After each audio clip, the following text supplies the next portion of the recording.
Good evening and welcome. It is time once again for CU Immigration here on WRFU LP Urbana 104.5 FM. I will be your host for this evening. My name is Mr. Garza, and I'm here to let you know that WRFU is an open forum for the Urbana-Champaign community.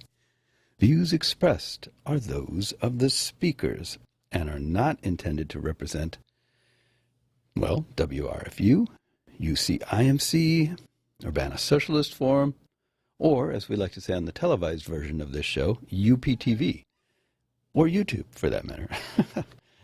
These views are our own, and by our in this instance, I mean the royal we, because I'm just here by myself, royally speaking, so to speak. To coin a phrase, something like that. Anyway, hello, good evening. It's not cold out. No, indeed. It is, in fact, relatively mild out there. According to my iPhone, which is never wrong, it is 57 degrees out there, which is not bad. That's nice. Warmish but coolish weather. And it looks like that is what we have to look forward to here for the next week or so. At least according to, once again, to my iPhone. A little bit of rain here and there, a little bit of clouds, generally around cool but nice temperatures. Cool but bearable, I guess I should say. Which is, after all, we have to bear it since we all live in the weather. We all live in the world. The world is full of weather. It was interesting last night.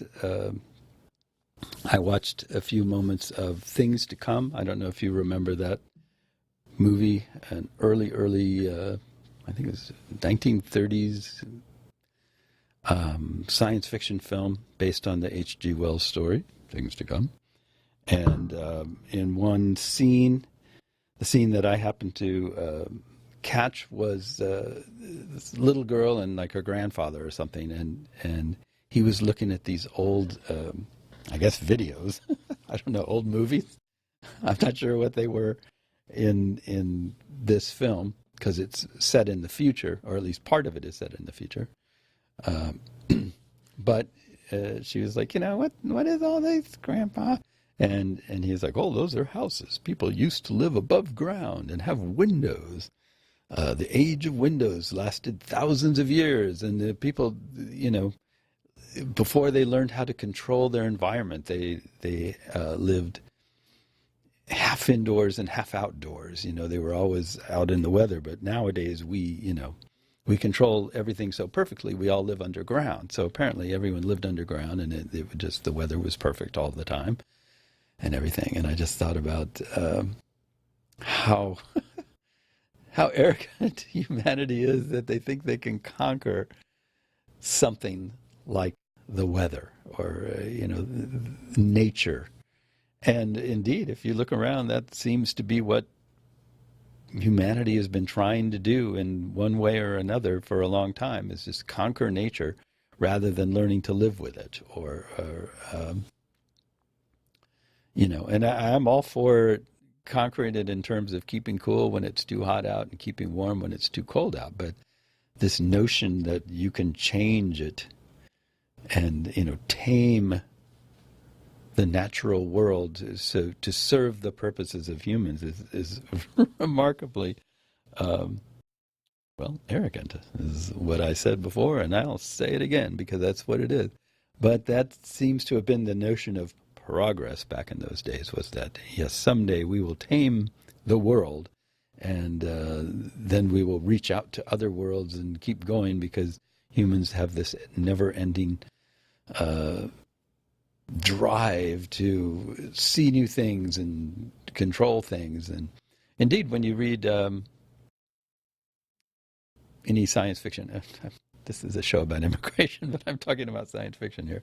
But I'll connect it up for you, if I may. Any science fiction from the early days, the 20s, 30s, 40s, those days of science fiction, it's all about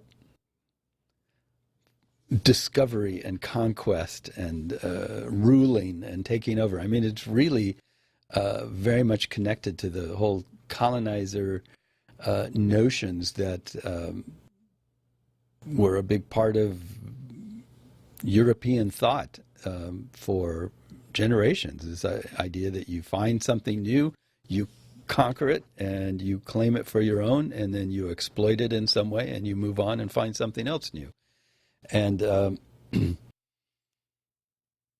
so I guess this connects to immigration in the sense that these episodes of conquering leave the people that were there before clearly disadvantaged in all sorts of ways, and needing to do some moving about of their own. Like if everyone stayed home, for example, and then just accepted the situation that they were in and made the best of it, then there would be no colonizing going on, because you'd say, well, we have limited resources. That's what we've got to work with. That's what we will work with. And so you would not have persons from country A entering country B and taking over and exploiting their resources. They would just be staying at home. And so the persons from country B would use their own resources in their own way, and so on and so forth. So this notion, this nativist notion that seems to have taken hold amongst a large group of people in this country, that, you know, well, we're here and we made this country what it is, and now all these other people are wanting to come and you know, take a piece of it or enjoy the bounty that we created or whatever, is ridiculously wrong in all sorts of ways. I mean, basically Europeans came here and as much as they could dispossessed the original inhabitants of what they had and exploited it in the extreme. And so what we think of as our high standard of living is based on our extreme levels of exploitation of the natural world. So the air conditioning that I was talking about enjoying a little while ago, and the heating that I was talking about enjoying a little while ago, are all based on some sort of consumption of natural resources. And the fact that we've created an entire complex, an entire network, I guess is a better word, not complex, but network of methods of extraction, of use, and then production of energy for people to use. There's this whole network that is feeding off of the natural bounty of this land, basically, and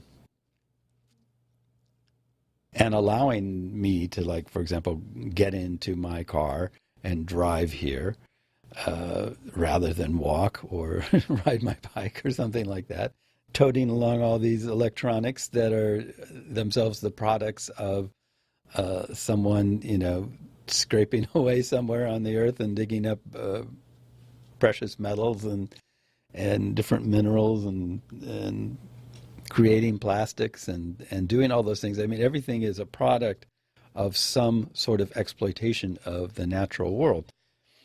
And I'm not saying that, you know, we should all live in caves and you know, sort of return to a natural state of being. I'm just saying that we need to be aware of how these processes work, because they are not evenly distributed around the world. The power, our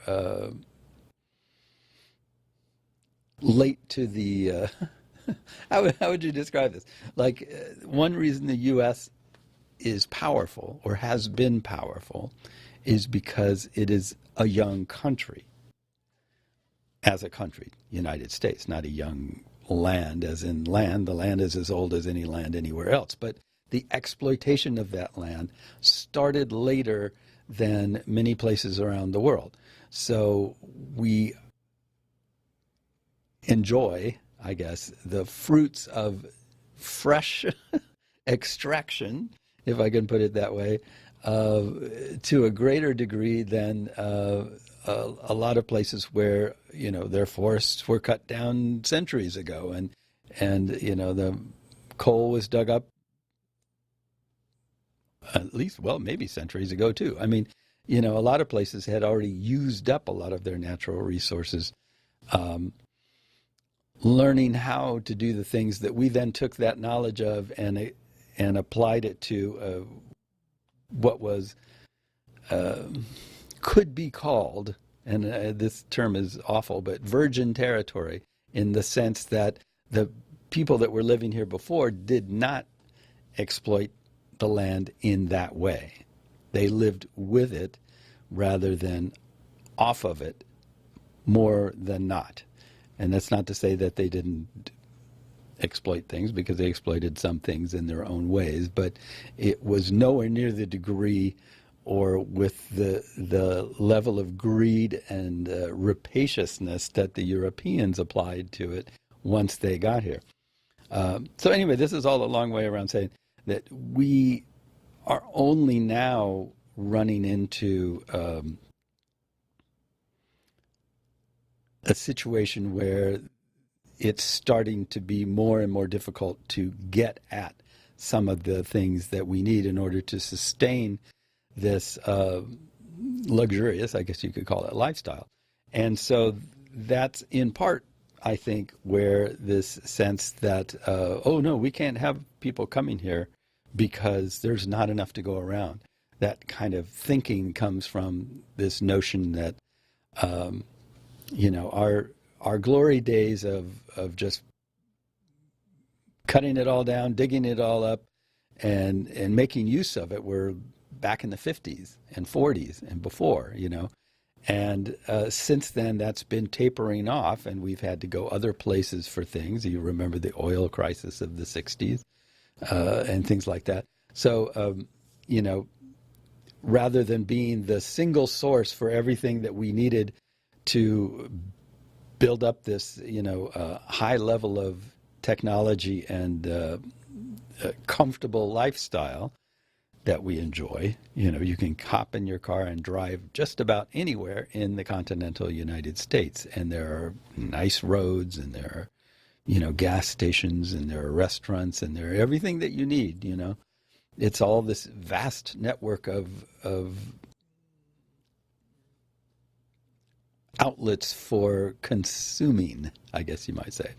But as that has started to taper off a little bit, and we've had to start going other places to sustain us at the same levels that we wanted to live at, it's a similar time than other people in other countries are going, hey, I can't live here anymore. We don't have this and we don't have that.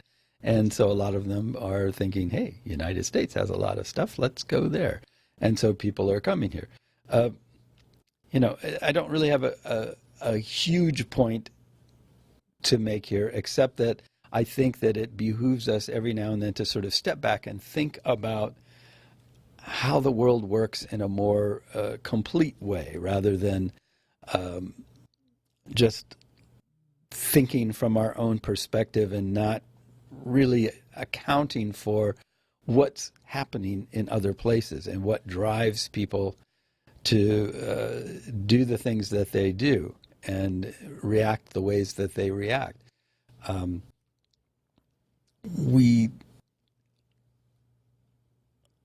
In some ways, the world is getting smaller. For example, I remember as a kid, not getting smaller, it's not actually getting smaller. It's feeling smaller. As a kid, I remember being on, and I don't recall the circumstances. I think this was some relative was traveling or something. But anyway, I was allowed the opportunity to speak for a couple of seconds on a transatlantic telephone call. And I think this is back in the 60s or something. And there was this huge lag. It was like you said, hello? And then you wait. Hello? It was really strange experience, but it seemed amazing to me at the time. I was like, because the world seemed so huge, and the thought of being able to speak like that was astounding. Whereas now, like, any day I can just turn on my computer and talk to someone on the other side of the world, and it's just completely real time, normal. And as long as there aren't any problems with the internet on that day, it's seamless, it's flawless, it's easy and simple. And it makes that distance seem very small compared to what it seemed to me when I was like 8 or 9 or however old I was, talking on this phone and being acutely aware because of that time lag of the signal going up to a satellite or whatever and then bouncing back down, and all the things that it had to go through to get there and then get back again. It seemed impossible and futuristic, whereas now it seems archaic and really kind of silly. So in that sense, the world is getting smaller in terms of being able to conceive of another place and understand it well enough to want to go there is so much easier now than it was in the past. Like, not that long ago, you didn't know where you were going to end up or what it was going to be like. You maybe had read a book, you'd maybe seen a picture or two, and that was your extent of your knowledge of somewhere in another country or on the other side of the world. And so and even then, people were, streaming across the oceans in order to get to new places because of their situation.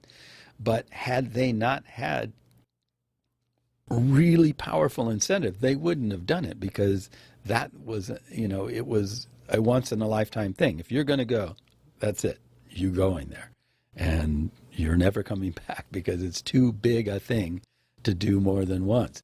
Whereas now, you can imagine getting there to another country and trying it out and going, I don't know, and then coming back. So it's like it's changed a lot, and things are more accessible, distances are easier to overcome, and separation isn't quite as permanent or as final or complete as it once was.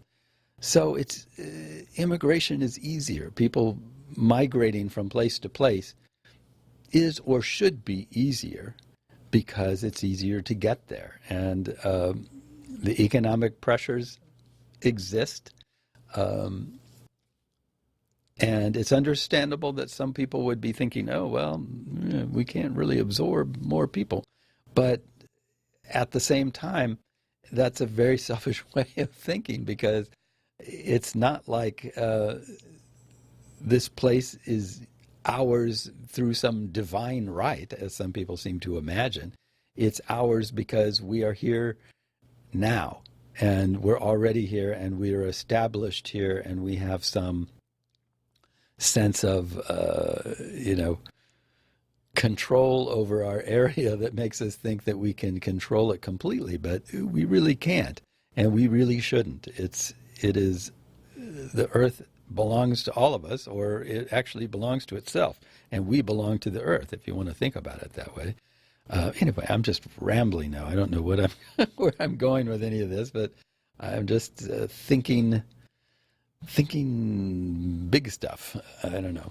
Something, I guess the change of the weather is making me reflective, and I'm thinking about life in a larger way than just, focused in on some little thing and thinking and teasing apart the details. I'm thinking in sort of a broader sense. But I should read you some stories here, because they're more interesting than what I'm talking about, I'm afraid. I must admit that these stories are a little more coherent and really make a point, much better than whatever it was I was talking about. So, first one is entitled How the Trump Administration Uses Workarounds to Reshape Legal Immigration. So we've talked a lot about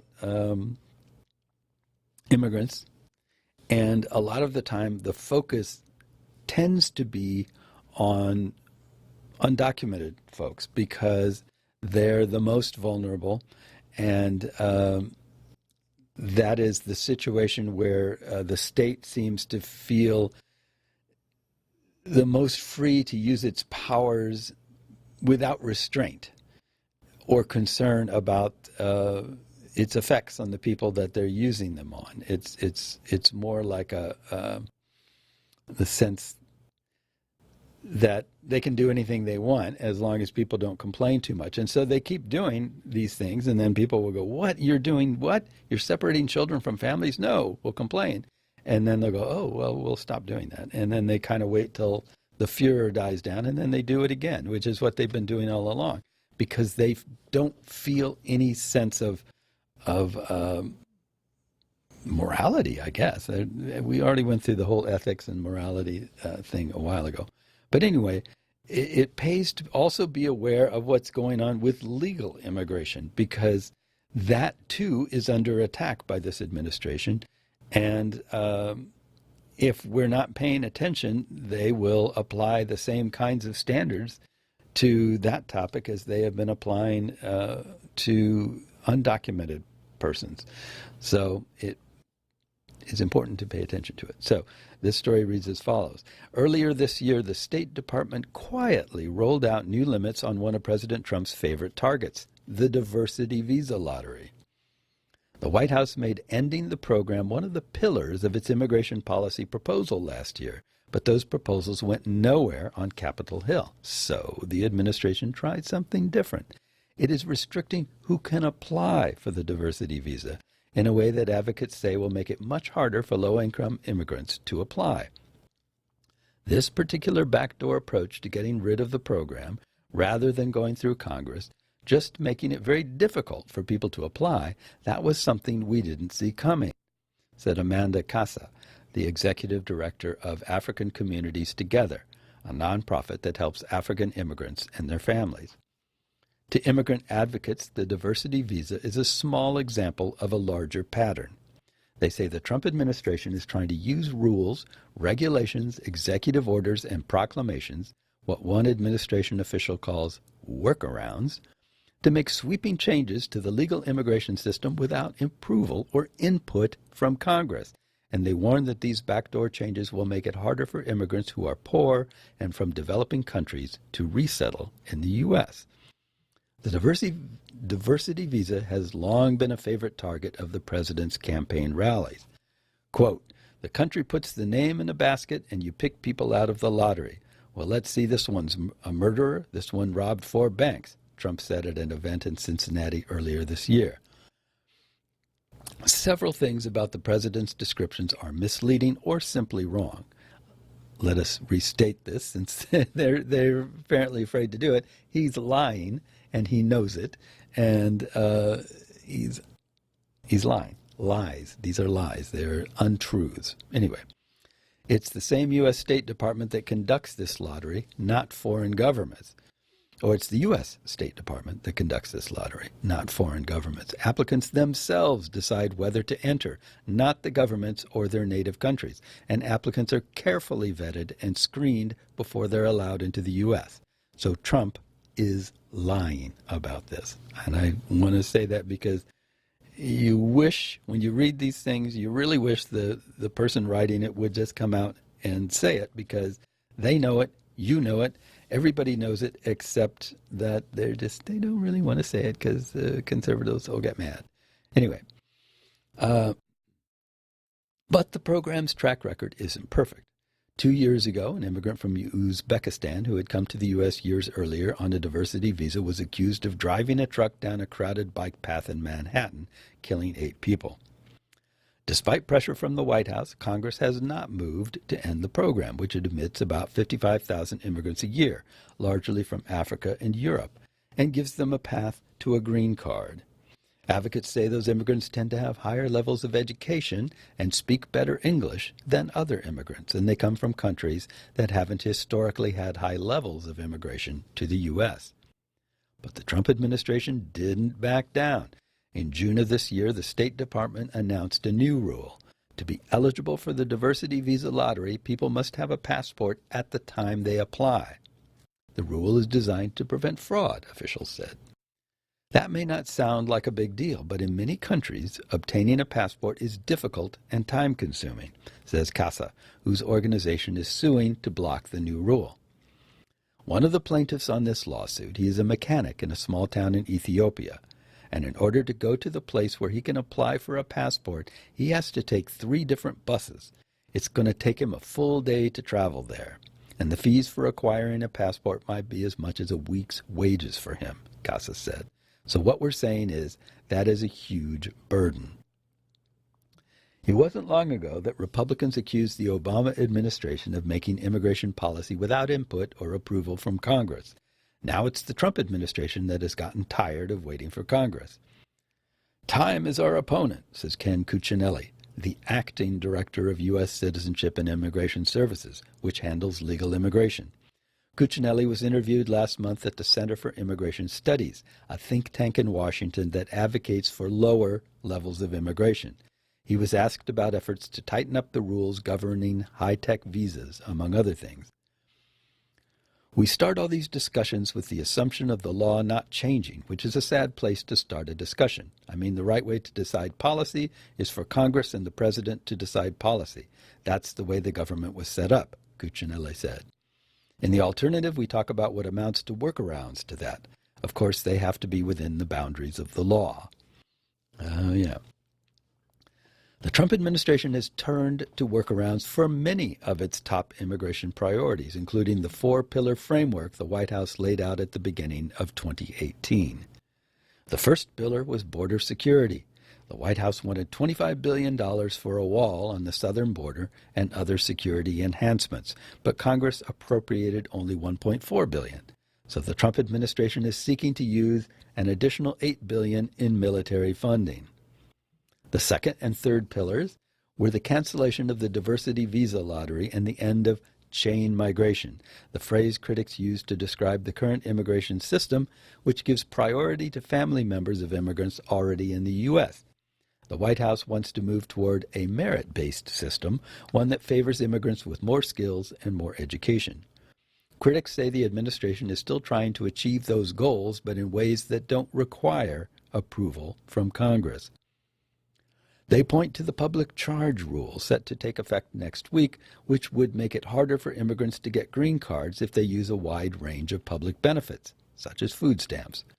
The rule also adds new income requirements for immigrants favoring those who make more than 250% of the poverty line. As an editorial aside, if they're immigrants, what does it matter what they make? Because they're not going to be making it once they move. They're going to be coming here. So what, do they have to have that job already in the bag before they can even come here, or what? I don't know. Anyway, advocates are also concerned. Oh, okay, this is a green card, so that means they're already here. Never mind. I take that back.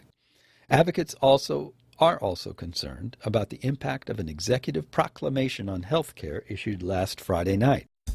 It requires immigrants coming from abroad to prove that they will have health insurance